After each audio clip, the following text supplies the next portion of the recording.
name is Ronel and I'm from Let's Revamp Property Styling.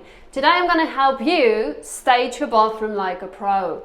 The key thing and secret is to declutter the whole bathroom. That's the easiest. If I have a magic wand, I'll swing it around and say remove everything. Everything from the shower. That includes sponges, shampoos, everything you use on a day-to-day basis. Tuck them away in any storage area that you have in the bathroom. Remove everything from your countertops, sinks, and even the bath mat on the floor. The more tiles that's exposed, the bigger the bathroom is.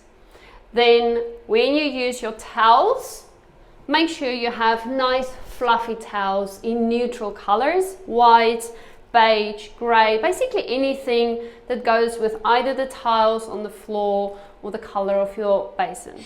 Thanks so much for watching this video. Remember, if you liked it, press thumbs up and subscribe to get more videos like this. See you next time for more fantastic home improvement tips. Bye.